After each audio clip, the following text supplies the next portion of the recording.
वामे यस्य स्थिता राधा श्रीश्च यस्यास्ति वक्षसि वृंदावनम विहारंतम श्री कृष्ण हृदय चिंतये।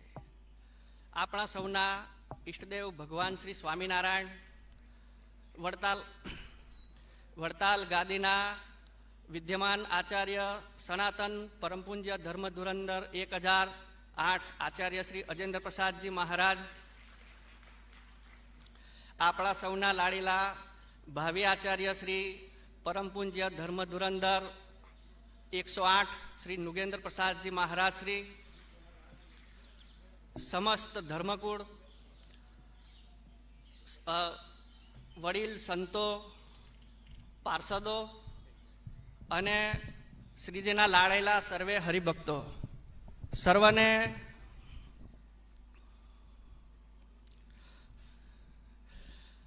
મારા દંડવત પ્રણામ સહ જય શ્રી સ્વામિનારાયણ.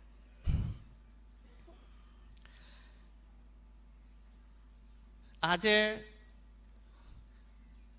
ભક્તિ માતાનો નિમિત્તે જે ઉત્સવ થઈ રહ્યો છે એ બાબતની અંદર જે આજના સત્સંગ પ્રવચનમાં જે આપણે વિવેચન કરવાનું છે કે મોક્ષના સાધનો કયા હોઈ શકે. નિષ્કુળાનંદ સ્વામીએ લખ્યું કે જપ તપ પ્રત તીર્થે કરી નાવે ધરતે જોગીને ધ્યાન, તે વાલો સામે ચાલી આવ્યા આજ મેર કરી મહેરવાન. વાક્યની અંદર તો એમ લખેલું છે કે જે જપથી, તપથી, વ્રતથી અને તીરથથી અને મોટા મોટા જોગીઓ જેનું ધ્યાન કરી કરીને થાકી જાય એવા ધ્યાનથી પણ જે ભગવાન મળતા નથી એ આજે ભગવાન સહજ સામે ચાલીને આપણને મળ્યા છે. આપણને ભગવાન મળ્યા છે એ તો સાચી વાત છે. તો ભગવાન મળી ગયા. અમુક જગ્યાએ એમ પણ કહેવામાં આવે છે કે સાધનનું બળ કરીને પોતાનું જે કલ્યાણ ઈચ્છવું તે તો તુમડા બાંધીને સમુદ્ર તરવા બરાબર છે. તો સાધનનું બળ ના રાખવું તો આ કયા સાધન કીધેલા છે? કયા સાધનનું બળ ના રાખવું? જપ, તપ, વ્રત, તીરથ, આ જ બધા. ભગવાન મળી ગયા હોય તો પછી કાલથી જપ કરીએ છીએ આપણે, અષ્ટાક્ષર મંત્રનો જપ, વ્રત કરીએ છીએ 11, એ શું કાલથી બંધ કરી દઈશું તો ચાલશે?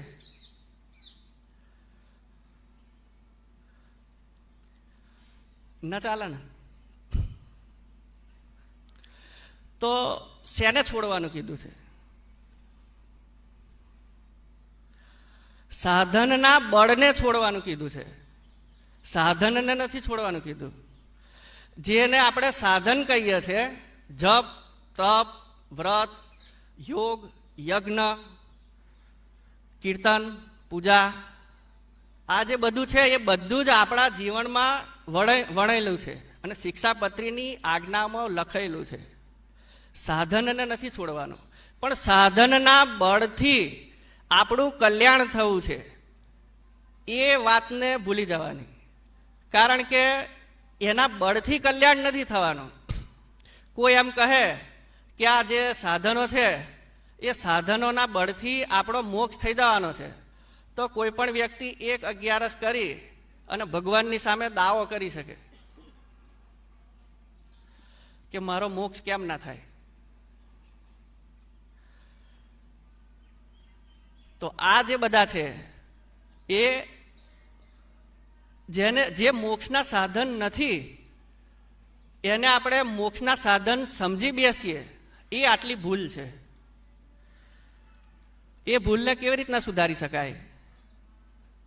સારંગપુરના 11મા વચનામૃતની અંદર એમ કહ્યું, મુક્તાનંદ સ્વામીએ શ્રીજી મહારાજને પ્રશ્ન પૂછ્યો કે સદગુરુના વચનથી અને સતશાસ્ત્રથી જે પુરુષ પ્રયત્ન કીધેલો છે એનાથી કેટલું કામ થાય છે અને ભગવાનની કૃપાથી કેટલું કામ થાય છે. શ્રીજી મહારાજ કે જો 5 વાના જે છે એ 5 વાના જેની અંદર આવશે વૈરાગ્ય,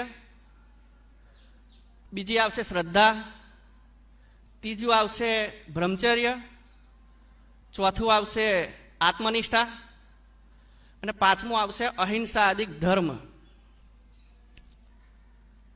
આ જે 5 વાના છે, આ 5 વસ્તુ, એ 5 વસ્તુ જેને એની અંદર અતિશય દ્રઢતા હશે એ જન્મ મરણના મૃત્યુથી તરી જાય અને માયાના પાસ થકી મુકાઈ જાય. એ કોણ માયાના પાસથી મુકાશે? કે જેને આ 5 વસ્તુ અતિશય દ્રઢ હશે એને. અને જે આ 5 વસ્તુ છે એ પુરુષ પ્રયત્ન કરીને આવે છે, એમાં ભગવાનની કોઈ કૃપા થવાની નથી. વૈરાગ્ય જોઈતો હશે તો પણ એવા જે વૈરાગી હશે એના સંગે કરીને જ વૈરાગ્ય આવશે. અહિંસા આદિક ધર્મની અંદર જે દ્રઢતા છે એ પણ એવા જે અહિંસાવાળા વ્રતવાળા કોઈ હોય એના સંગે કરીને જે દ્રઢતા આવશે, એનો ગુણ લેવાથી દ્રઢતા આવશે. તે આ 5 વાના છે એ 5 વાના પુરુષ પ્રયત્ન કરીને પૂરા થવાના છે. પાછળ જ વાત આવે છે કે એ પુરુષ પ્રયત્ન કરીને જે કાંઈ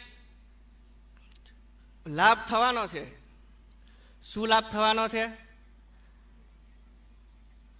કે ત્યાર પછી ભગવાનની કૃપા થવાની છે. એ 11મા વચનામૃતમાં સ્પષ્ટ રીતે એમ કીધું કે ભગવાનની કૃપા પણ એની ઉપર જ થાય કે જેને આ 5 વાના દ્રઢ હોય. તો કોઈ એમ કહે કે ભગવાન આપણી અંદર વૈરાગ્ય લાવશે ત્યારે આવશે, કે અહિંસા આદિ જે ધર્મ છે એ તો જ્યારે ભગવાન પડાવશે ત્યારે પાડશું, કે બ્રહ્મચર્ય આદિ જે ધર્મ છે એ તો ભગવાન જ્યારે પડાવશે ત્યારે પાડશું, અને આત્મનિષ્ઠા જે છે એ પણ ભગવાન જ્યારે પડાવશે ત્યારે પાડશું. તો ભગવાને તો સ્પષ્ટ કહ્યું કે આની અંદર તો પરમેશ્વરની કોઈ કૃપા થતી નથી. અને ભગવાને કીધું કે ભગવાનની કૃપા પણ કોની ઉપર થાય છે? ફક્ત જેને આ 5 વાના દ્રઢ હોય એની ઉપર. અને ભગવાનની કૃપાના લક્ષણ શું કીધું? કે માયાના અંજને રહિત થવું અને માયાના સ્વભાવ અને ગુણનો કોઈ પ્રભાવ આ આપણી ઉપર ન પડવો. પછી ભગવાનના ધામની અંદર ભગવાનની સેવામાં રહેવું અને ભગવાનની સરખું સામર્થ્ય જે આવવું, બરાબર છે? એટલે સમરૂપ્યમ, સામ્યુપ્યમ એ જે 4 પ્રકારની જે મુક્તિ કીધી છે. અને ક્યારેક અતિશય હેતે કરીને બહાર ભગવાનની સેવા કરવી અથવા તો અતિશય સ્નેહ કરીને ભગવાનના અંગને વિશે લીન થવું. આ જે બધી સામર્થ્ય કીધી છે એને ભગવાનની કૃપા કીધી છે.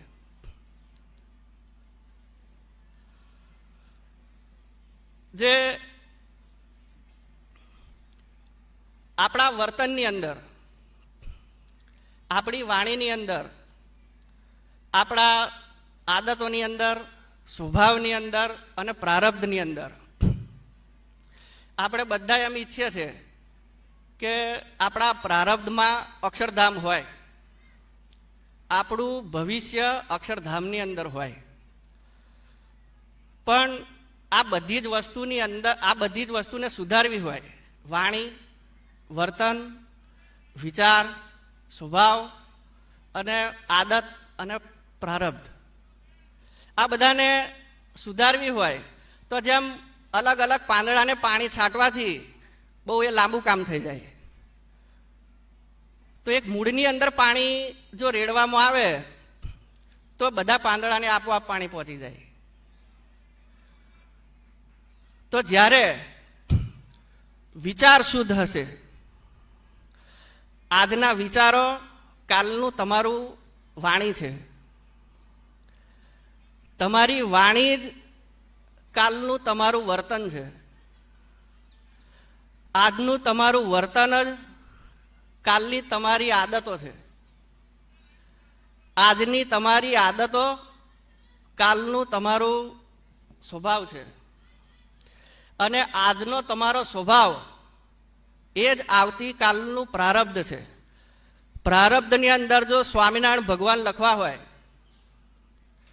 તો વિચારોની અંદર સ્વામિનારાયણ ભગવાન લાવવા પડશે. સતત ભગવાનના વિચારો, સતત ભગવાનનું મનન એ તમારા પ્રારબ્ધની અંદર સતત સ્મરણથી ભગવાનના ધામને પામી શકાય છે, એવું ભગવાન શ્રી કૃષ્ણએ ગીતાની અંદર કીધેલું છે. એક હમણાં પૂર્વ જે વક્તાએ કીધું અને પૂજ્ય લાલજી મહારાજ, આચાર્ય મહારાજ પણ પોતાના આશીર્વચનોમાં વારંવાર કહે છે કે ધર્મ સહિત ભક્તિ કરવી જોઈએ. ધર્મ અને ભક્તિ, ભક્તિ એટલે આપણી ફરજ, અને ધર્મ એટલે ભગવાનને વિશે પ્રેમ. તે પ્રેમ એ કોઈ ક્રિયા નથી, પ્રેમ હૃદયનો ભાવ છે. અને પ્રેમ કોના જેવો હોવો જોઈએ કે જેવો લક્ષ્મીજીને ભગવાન નારાયણને વિશે જેવી નિષ્ઠા છે અને જેવો પ્રેમ છે એટલો જ પ્રેમ જો આપણને ભગવાનને વિશે હશે, નિષ્ઠા. કોઈ પણ ઋષિમુનિ હોય કે દેવતા હોય, પણ લક્ષ્મીજીનું સ્થાન હંમેશા ભગવાનના ચરણમાં અચળ જ રહે છે. પણ ભગવાનના ચરણને છોડીને લક્ષ્મીજી ક્યાંય કોઈ દેવતા કે કોઈ ઋષિ બાજુ એમની નજર રહેતી નથી. એક ભગવાનના ભક્તની અંદર પ્રતિવાતાપણાનું અંગ જે મુખ્ય હોય છે એ જ્યાં સુધી નથી હોતું, કીર્તન ગાવું એ ભક્તિવર્ધક ક્રિયા છે, ભક્તિ નથી. ભક્તિનો સ્પષ્ટ અર્થ શિક્ષાપત્રીમાં એટલો જ લખ્યો છે કે મહિમાએ સહિત પ્રીતિ. ભગવાનનો મહિમા જાણ્યા પછી ભગવાનની અંદર જે પ્રીતિ થાય છે, એટલે કે ભગવાનની અંદર જે પ્રેમ થાય છે, મમત્વ. કદાચ પ્રેમ કરતા પણ મમત્વ બહુ ભારે શબ્દ છે, કારણ કે પ્રેમ તો ક્યારેક હોય ને ક્યારેક તૂટી જાય. ભગવાને એમ કહ્યું કે આ સત્સંગની અંદર, આ દેવની અંદર, મારા સ્થાપેલા આચાર્યોની અંદર, આ મારા સંતોની અંદર, મારા હરિભક્તોની અંદર મમત્વ બુદ્ધિ રાખજો. કારણ કે મમત્વ બુદ્ધિ હશે તો ક્યારેય અવગુણ નહીં આવે. આપણા સંબંધીઓ હોય છે એ ક્યાં અતિશય ડાયા હોય છે, પણ એ ગમે તેવા હોય તો પણ એમને આપણે નિભાવીએ છીએ. કેમ? એમનો અવગુણ નથી આવતો. તો આ તો ભગવાનના ભક્ત છે અને ધર્મવાળા છે, બરાબર છે. અને ભગવાનની આજ્ઞાથી આપણે એમની મર્યાદા રાખવાની છે. જ્યારે તીર્થમાં આવીએ ત્યારે આપણને જે અવગુણ દેખાય, આ તો આમ કરે છે, પેલા ભાઈ આમ કરે છે, પેલા ભાઈ ઓછી માળા ફેરવે છે. અક્ષરધામમાં તો આપણે જવું છે ને કે બાજુવાળાએ જવું છે? તો ભગવાનને રાજી આપણે જ કરવા પડશે. નિયમ ધર્મની દ્રઢતા આપણે રાખીશું તો ભગવાન આપણને અંત સમયે લેવા આવી શકશે. જે વૈરાગ્ય છે એ ભગવાનના ધામમાં જવાનો પાસપોર્ટ છે, છેલ્લો.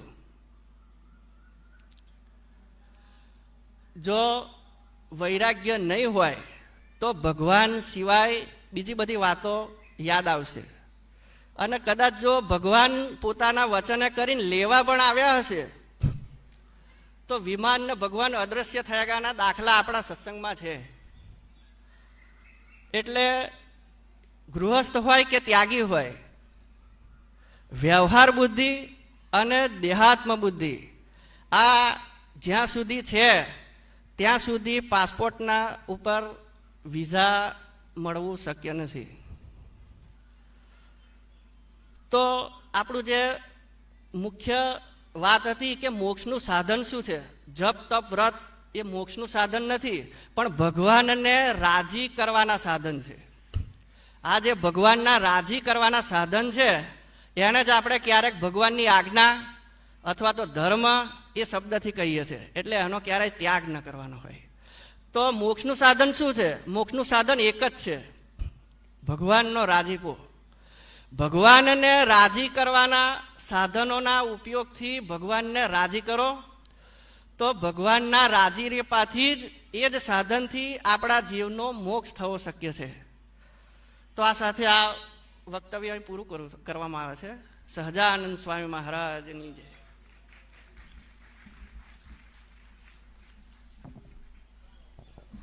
સરસ આપણને સમજાયું.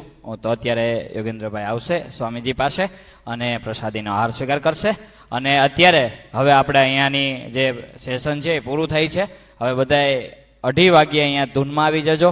2:30 થી 3:15 વાગ્યા સુધી કીર્તન ભક્તિ થશે અને ત્યારબાદ આજે આપણે ભક્તિ માતાના પ્રાગટ્ય મહોત્સવની કથા એમનો લાભ લેવાનો છે, એટલે બધાએ સમયસર ખાસ પધારી જજો. સહજાનંદ સ્વામી મહારાજની જય.